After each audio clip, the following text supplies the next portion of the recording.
Hi, I'm Natalie Jill, fat loss expert turned high performance coach. When odds are stacked against us, how do we shift and create everything from nothing? How do we level up when we aren't feeling it yet or we've had a big setback?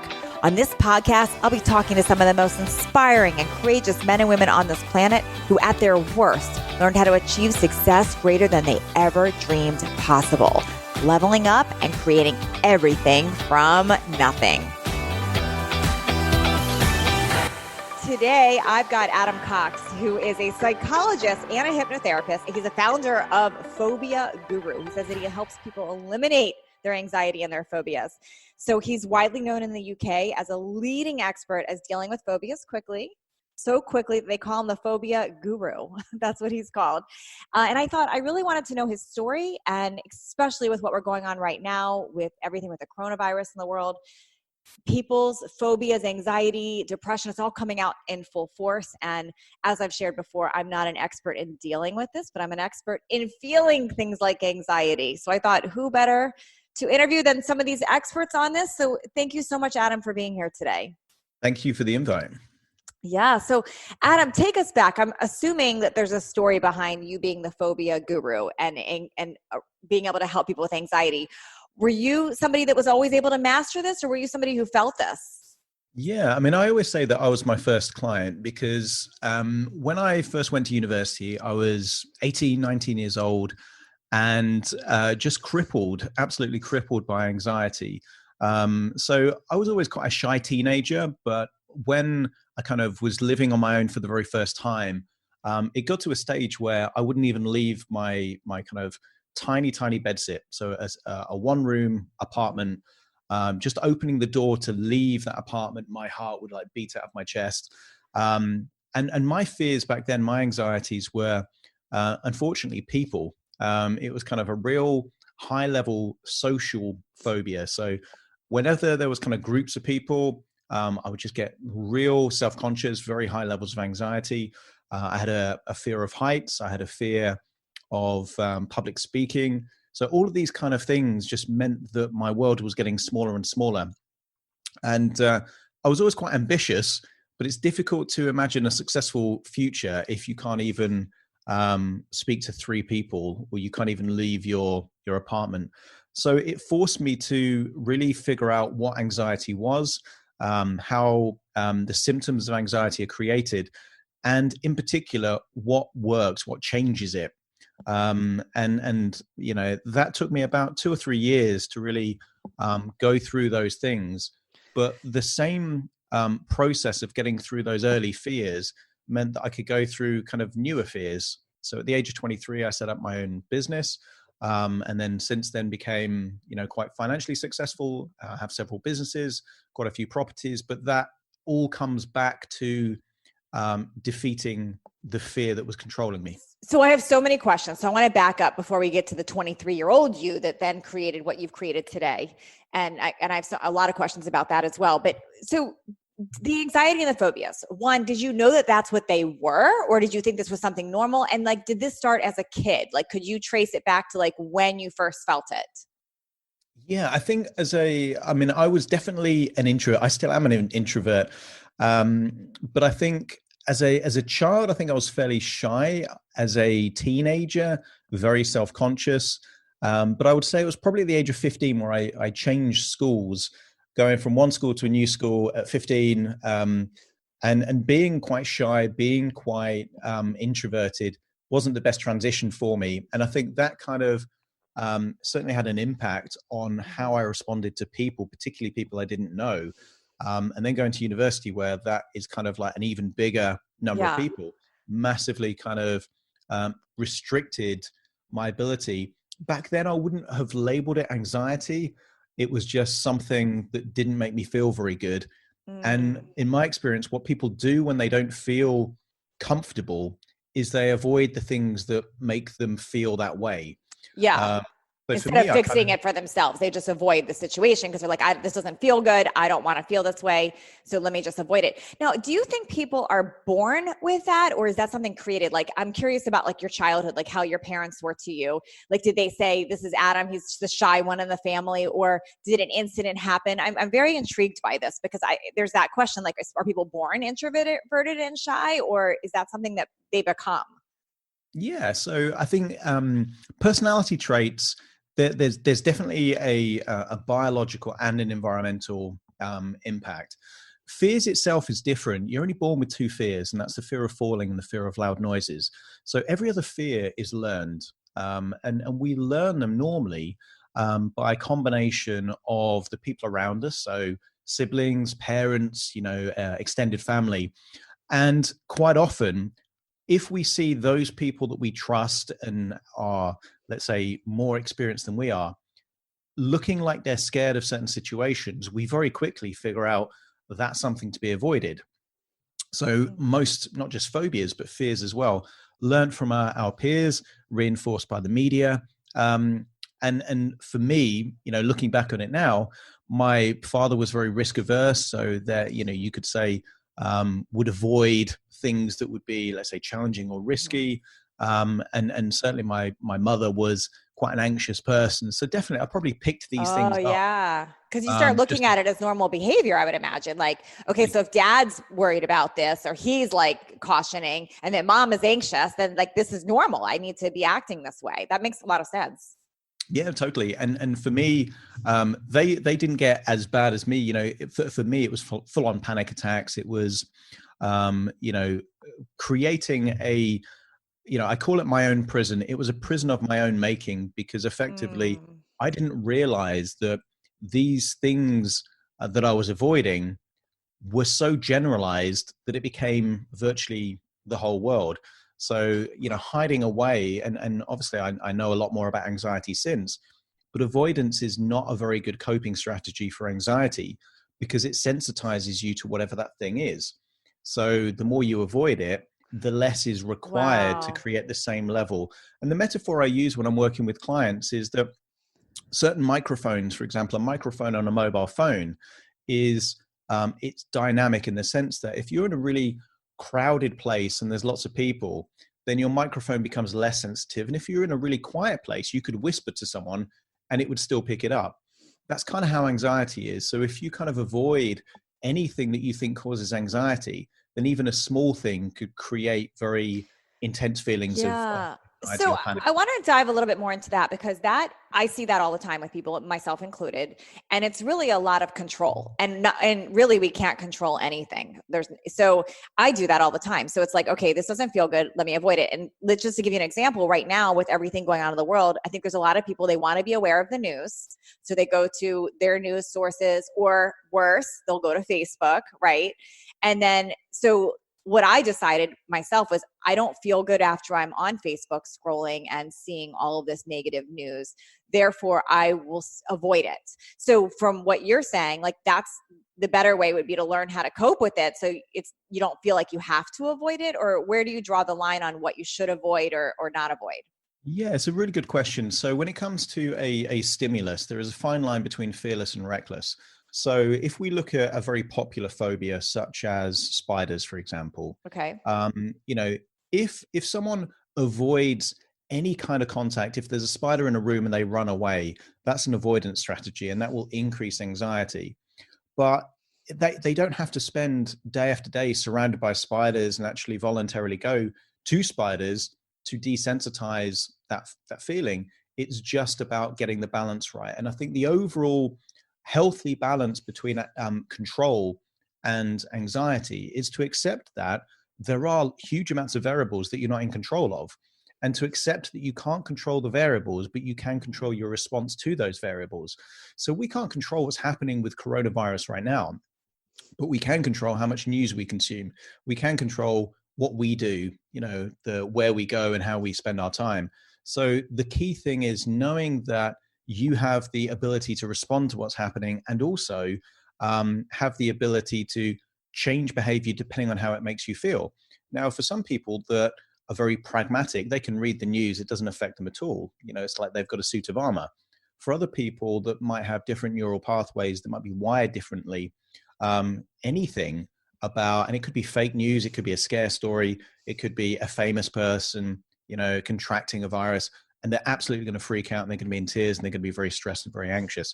So it's about knowing your own response to those kind of things, and either avoiding the stimulus if you know it's going to trigger you in a certain way, or if you can't avoid it, then maybe reflecting on how you can change the perceptions or the beliefs that are the root cause of that particular fear. And a lot of fears and a lot of anxiety are based on not the thing itself, but the beliefs that we have about the thing. So how do we well, two questions that are really different, but I want to make sure I ask you both of these. And we can in either order. One, I want to ask about like when people take like a Xanax or a medicine to cope. I'm curious about that. And I'm also curious about what happens when the world is putting the fear on us. So like right now, for instance, even if you avoid the news, we're told in most places to stay home, like do not go out. This virus is spreading. Don't go out, avoid, wash hands, social distancing. So how do we navigate that? Because it's being put on us. So both those questions. So the first question in terms of medication. So medication does not deal with the cause of anxiety. It's purely there to treat the symptoms. And quite often you get, things that are encouraged to relax people, such as antidepressants or beta blockers that actually deal with the anxiety itself. Either way is really important for any individual taking this medication to know that doesn't make the anxiety go away. It's purely to treat the symptoms of the anxiety. And that might be, a rapid heartbeat. That might be muscle tension. That might be, a feeling of turmoil in the stomach, or whatever it might be, a racing, kind of thoughts. It doesn't treat the cause. So I always, think is a good thing to say, well, look, if you can deal with the cause of the anxiety, well, then you don't need the medication to treat the symptoms, because the symptoms aren't there anymore. So that's my philosophy when it comes to kind of medication. In terms of your very valid point of what happens when life gets in the way. Well, to give you an example, as someone that specializes in phobias, sometimes you see unusual phobias. So an unusual phobia, for example, is a fear of clowns. Now, there are some people, very small percentage of people that will have an extreme reaction to seeing, someone dressed as a clown. Now, avoidance, I happen to think, is an excellent strategy to deal with coulrophobia, the fear of clowns. But there's actually a name for it, agoraphobia. I've never heard of that. Okay, interesting. But when the movie It came out, and this was like two different, kind of over two different summers, the first chapter, the second chapter, suddenly there are pictures all over the place of Pennywise the clown. I don't know if you remember the killer clown craze that was kind of about 3 years ago. So when life throws these kind of things, avoidance is no longer an effective strategy, because you're just surrounded by the stimulus. The same thing is happening with the coronavirus, in the sense that if you have got, let's say, a fear of germs, so mysophobia, for example, MYSO phobia is a very, very severe fear of germs. Well, a lot of the time you can cope with that by avoiding certain places and kind of washing your hands. But if you're surrounded by news reports that are saying there is this highly contagious, lethal thing, that's going to increase anxiety massively. Equally, if you are a claustrophobic, for example, someone that doesn't like to be enclosed or have the rules say that you can't go outside, well, right now under, lockdown, as they're calling it, well, suddenly you can't, choose to kind of stretch your legs and kind of go wherever you want, because there's now restrictions. And this is, this happens a lot in a lot of different cases, where the moment where avoidance is no longer a strategy, that tends to be when people either seek self-medication or external help from someone like me.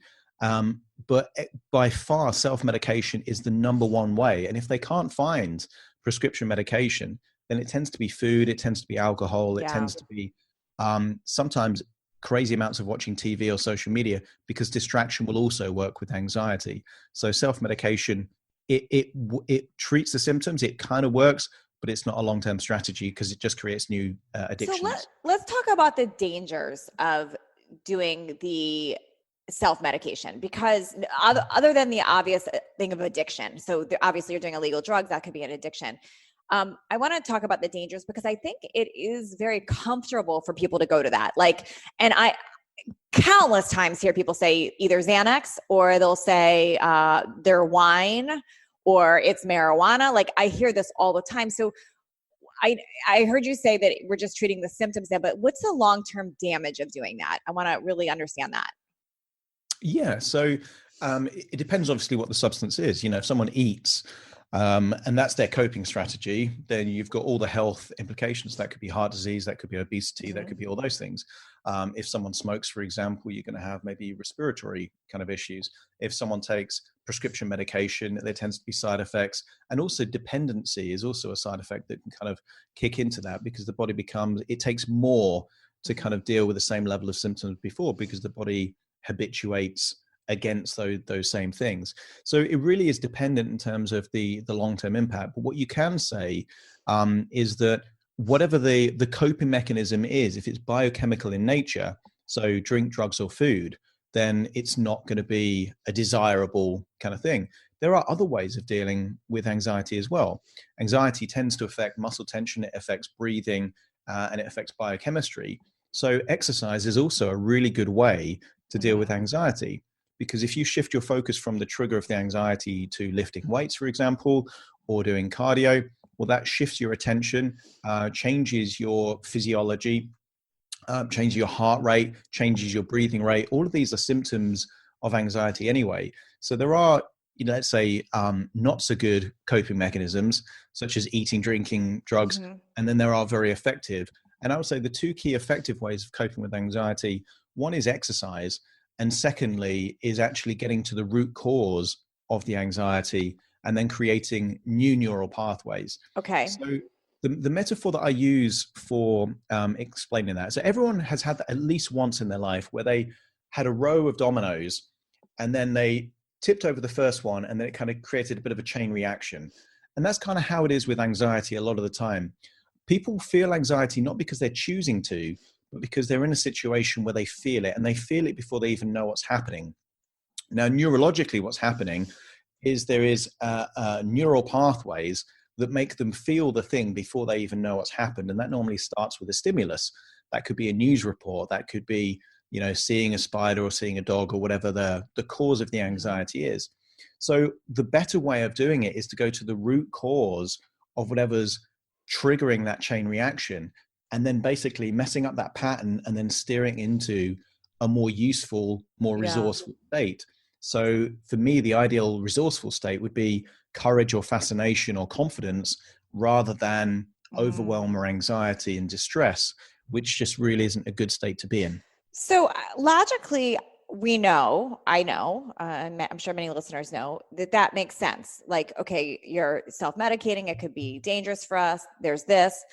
And logically we know, wow, it would be great if we could just view what's happening as like we're watching a movie or, just fascinating or just as an observer.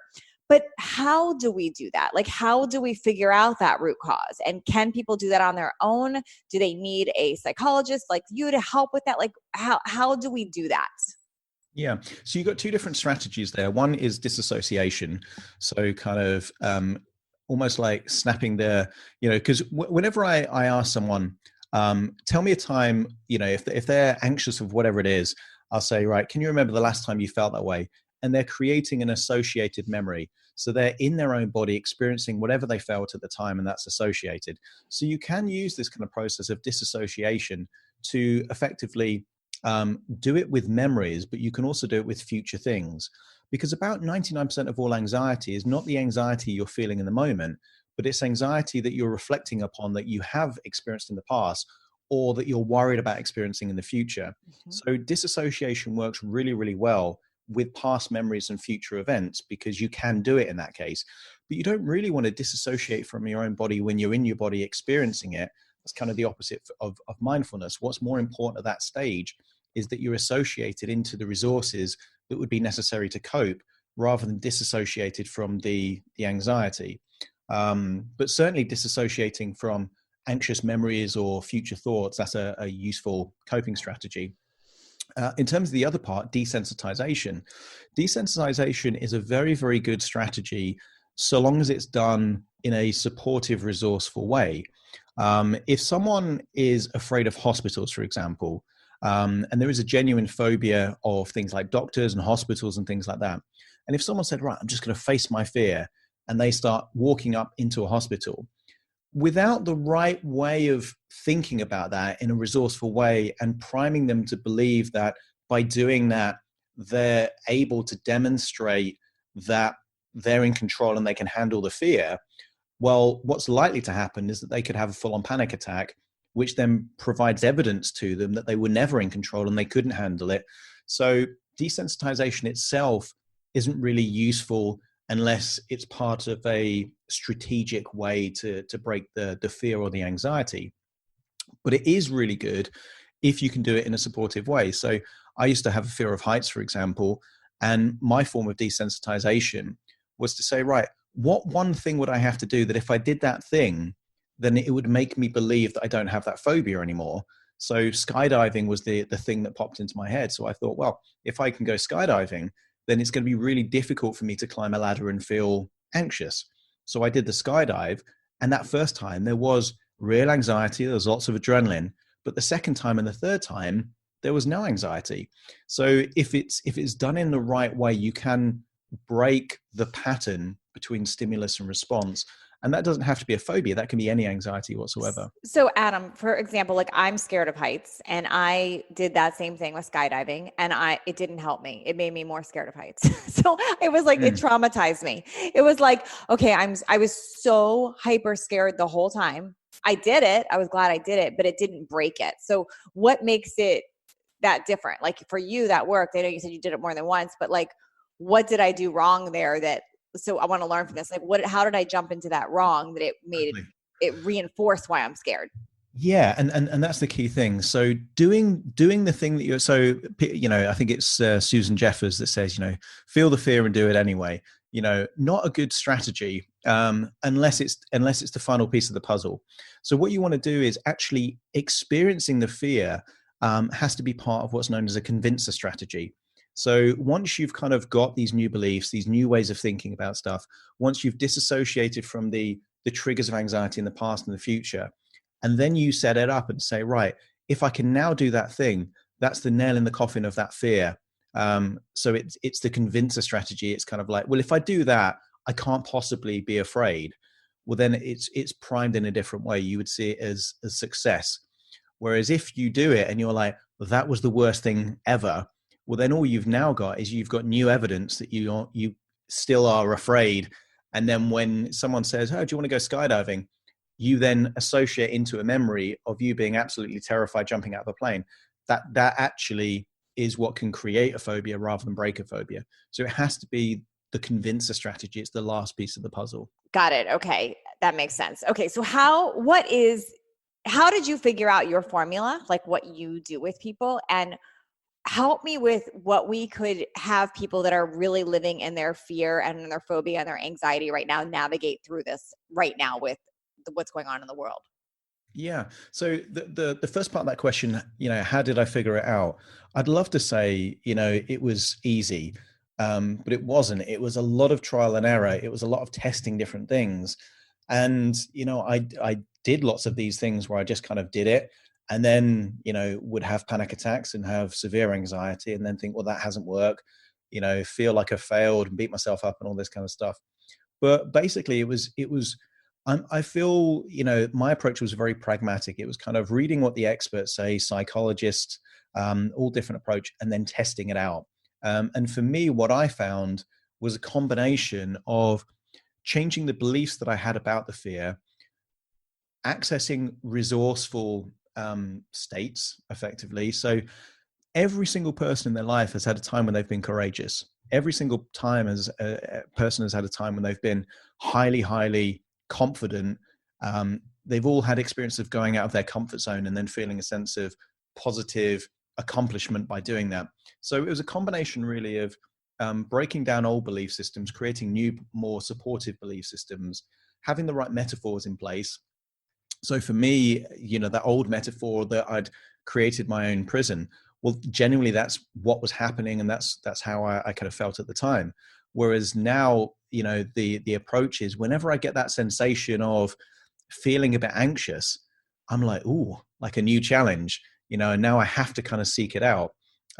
So overall, it's a combination of breaking beliefs, installing new beliefs, accessing really resourceful states, and then absolutely doing it until the fear goes away and you feel comfortable in that previous uncomfortable situation, or just agreeing that it's not a big enough crucial thing in your life. Avoidance can be a sensible strategy if it's not a big deal, and I would say, for those people that are afraid of clowns or afraid of people dressed up in costumes, don't go to the circus and don't go to Disneyland. That is also an okay thing to do, to just avoid things. It's, as you said before, though, it's when life gets in the way and avoidance is not a viable strategy, which it isn't right now because of what's happening in the world. That doesn't really make sense.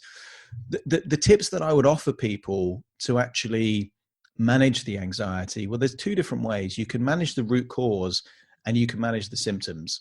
So in terms of managing the root cause, a useful question really to get to the root of it is, what circumstances do I actually feel this anxiety, and what are my beliefs about that thing that would need to be there in order for me to feel that way? And when you ask that question, it's a bit of detective work, but what you tend to find out is that there is something which is hugely detrimental. So for people that are, afraid of spiders, for example, the belief is that the spider makes them feel that way, so therefore they don't like the spiders. But to challenge that belief, I would say to them, well, has there ever been a time where you saw something that you thought was a spider? It wasn't a spider, but you had the anxiety anyway. And they're like, oh yeah, the top of a tomato, a ball of fluff, something like that. And they're like, yeah, I felt the anxiety. Well, then that's evidence that actually it was never the spider that made you feel that way, but the thought processes that you had in your mind that created the anxiety. You can't have a world without spiders, but you can have a world where you have different thought processes, if that kind of makes sense. So for people right now absolutely freaking out about the coronavirus, some of those beliefs might be, I'm a vulnerable person, therefore I'm at risk of dying. Okay. And it doesn't matter if the belief is true or not, but if that's the dominant belief, then naturally they're going to feel heightened levels of anxiety around that. Or it might be that I'm worried for my mum, I'm worried for my dad, my grandparents, okay, because they perceive that they're more at risk, whatever it might be. But there will be a belief linked to that which is directly related. And then there's a very simple way of saying, well, what are the alternative beliefs that other people believe? Because not every single person feels that way. I've got elderly relatives, but I'm not in heightened state of anxiety. So maybe there's other people there that have different beliefs. And the easiest thing to do is to look around, see who isn't freaking out and say, but you've got elderly relatives. What do you believe about that? And you might find they have got entirely different belief systems. And just by knowing that there is almost like a menu, a choice of different things that you can believe about these things, that gets to the root cause. In terms of the symptoms, that's a different thing. Sorry, you have a question? No. So how does somebody handle it if they're maybe not the one that's anxious, but like their spouses or their girlfriend or their friends? So just to give you an example, I tend to go to anxiety, and my husband always goes to not anxious and logic and calm. So when I'm feeling that way, I just want him to listen to me sometimes. Like, this is what I'm feeling. Let me get that off my chest. But he'll go to logic, like, the likelihood of you getting it is this, or, and like he almost gets angry because he's not feeling that way. And that doesn't work dynamic wise, because the person that's feeling anxious, me, for example, wouldn't actually, doesn't respond to that. Like, it, because then we don't feel validated or heard. So what is the right way for someone that maybe is in the calm, like you, because you know this, to handle somebody in their life that tends to go to that anxiety and worry? Yeah. And I think because I've been at both ends of the spectrum, I've been, at such an extreme level of anxiety, and now it takes a lot to kind of phase me. I think the first thing, particularly if it's a partner or a family member, is kind of accepting that people see the world in very different ways. And just because you don't feel anxious doesn't mean that other people aren't feeling anxious. So I think it's respecting that everyone has their own emotions, first of all, because, I'm sure you've seen people with all kinds of phobias, might be a fear of dogs, cats, and you've probably used logic on them, and you say, oh, the spiders, and you're seeing their reaction, and it's kind of, I already know this. The logic doesn't help. So if it doesn't help when you explain it to other people, why would someone else's logic help with you? It doesn't, because fear does not operate at the conscious logical level. It operates at the unconscious level.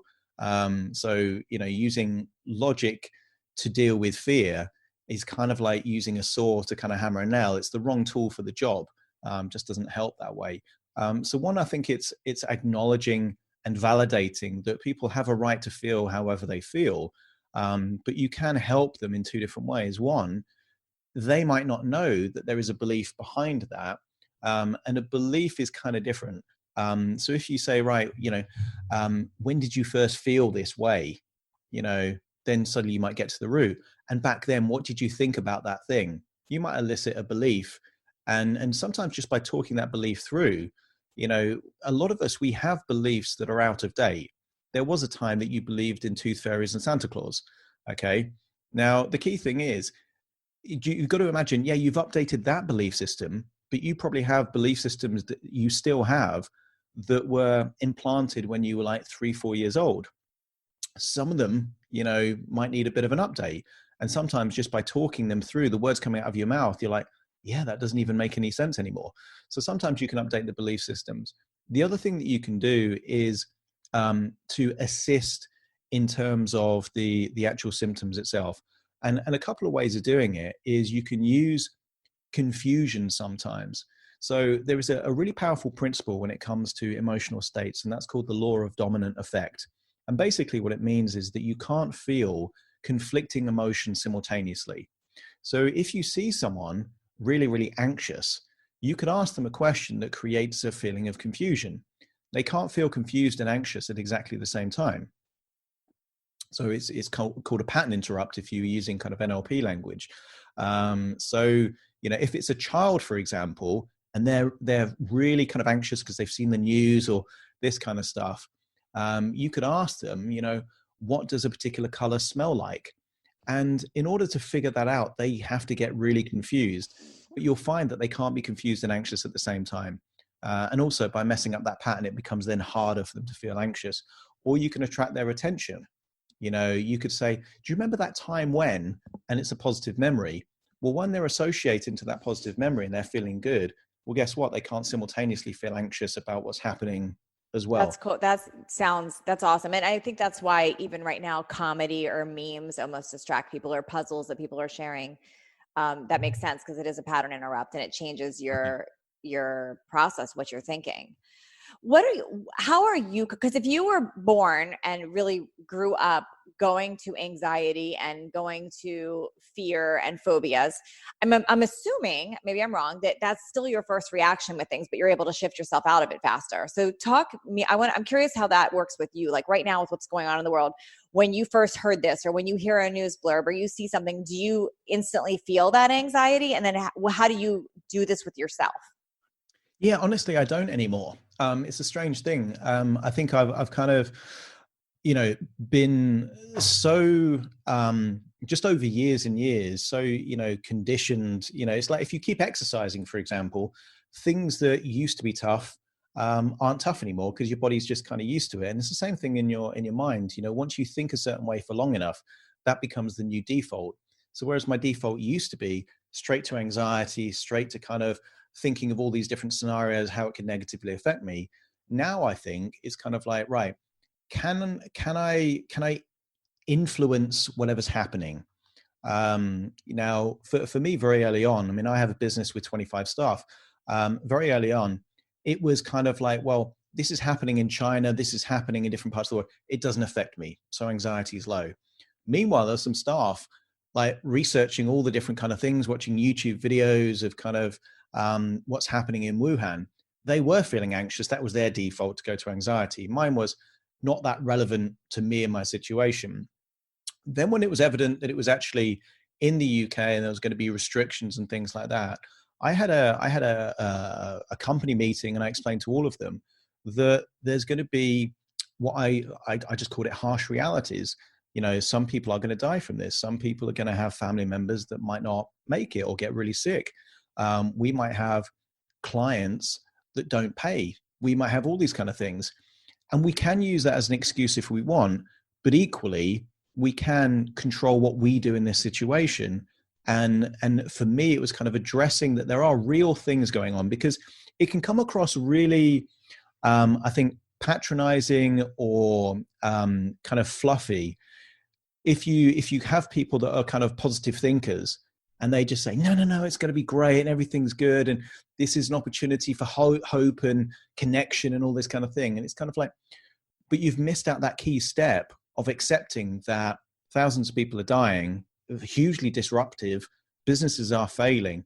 There are genuine things that are happening here. So I think you've got to validate and acknowledge what's really happening, and then move on to, but where's the silver lining here? What's positive about that? And for me, it was just going through that process very, very quickly and saying, well, look, let's focus on what we can control, what we can do, how we respond to it, and then look for the positives within that. And I love that you just shared that, because one thing that has definitely annoyed me is watching some people that were in the space of having a lot of influence, or, presenting themselves as a leader, almost just acting like nothing's wrong. Like just either complete avoidance or doing what you're saying, like, oh, let's just be positive and meditate and breathe. And it's like, okay, this is bigger than just meditating and breathing. Like, I think it's important to recognize what's going on, and then we can choose how we respond. But I know, to me, it's almost representing the stages of grief for people. Like I'm noticing, myself included, there was this initial part of like your reptile brain is acting. So you're in that frozen mode, like, okay, freeze, and you're a little bit of panic and then freeze. Like you almost don't do anything. I didn't want to do anything for 2 weeks. Like I was just trying to process. I didn't know what to do with it.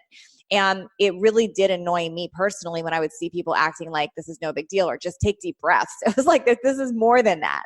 So I think that's important what you said. It's important to be able to recognize and then shift how we respond to it, but not completely avoid it.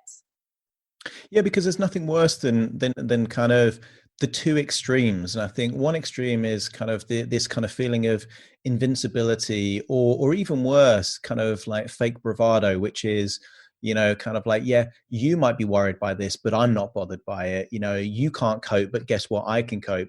That just kind of annoys people. And it's not that positive. It's not the inspiring thing that the person doing it thinks it is. It's just kind of, it's a disconnect from reality.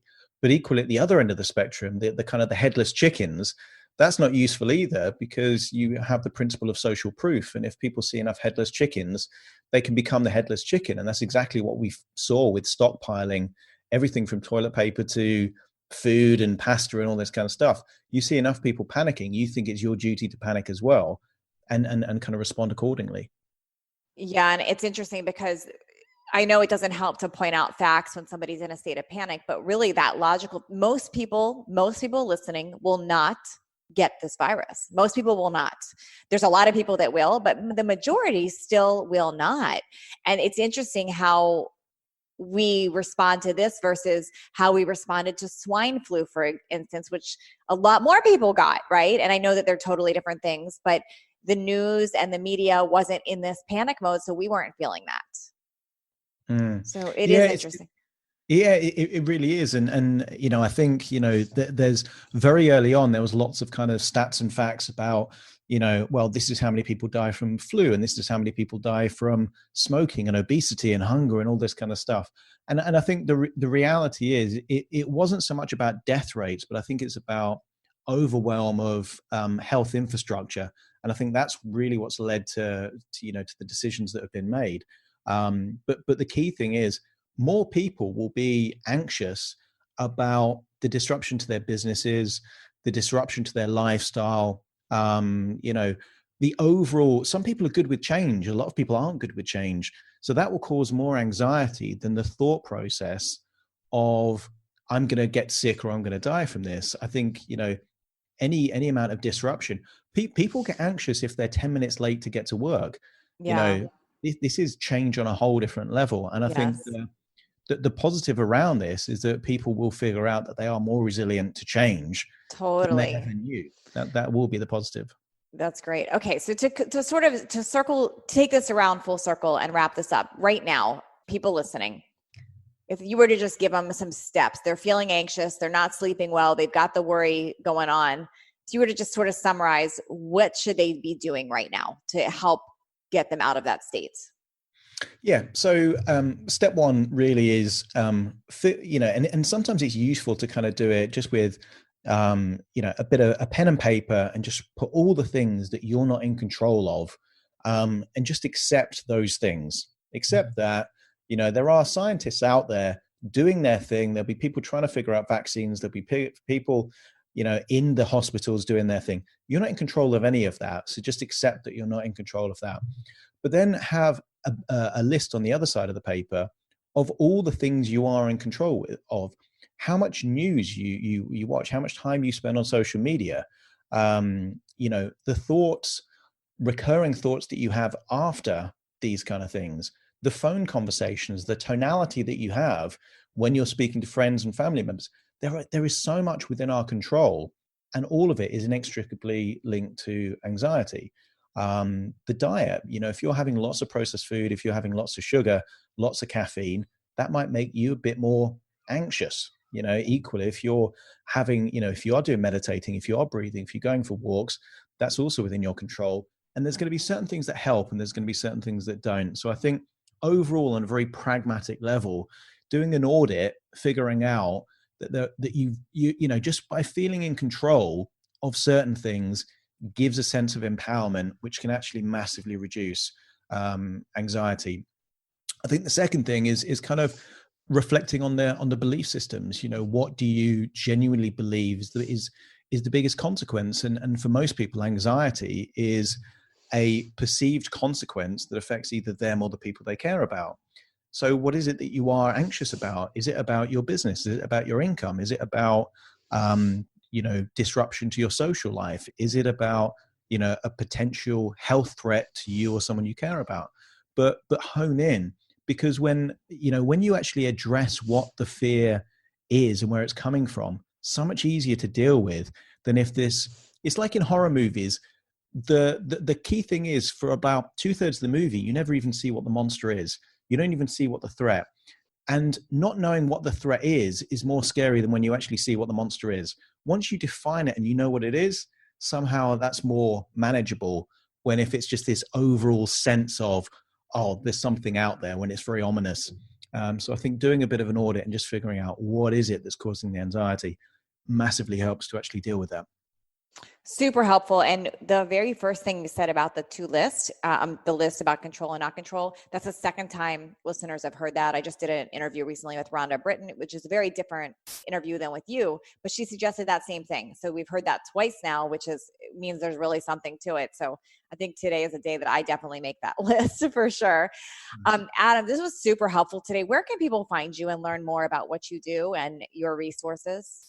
Yeah, so I would say that the best place to find me is phobiaguru.com. And I've got a different page for every single phobia that exists, and there's hundreds of phobias. And I've got like a little video there for each different phobia, just to kind of explain what it is.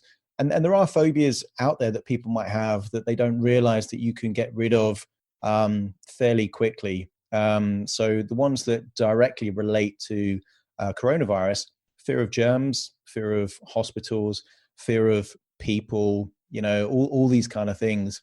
So go to phobiaguru.com. I've got a free 60-minute video that just kind of explains what phobias are, how quickly they can be eliminated.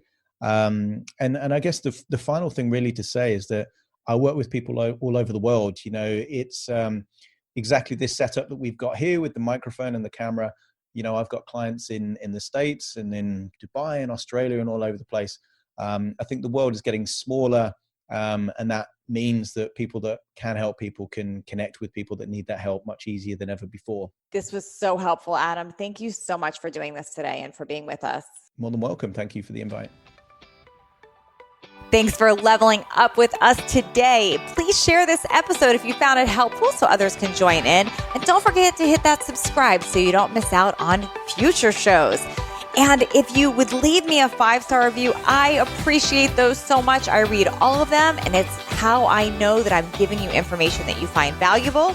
And come interact with me over on Instagram at NatalieJillFit. I read all the direct messages and comments over there. Make it a great day, creating everything from nothing.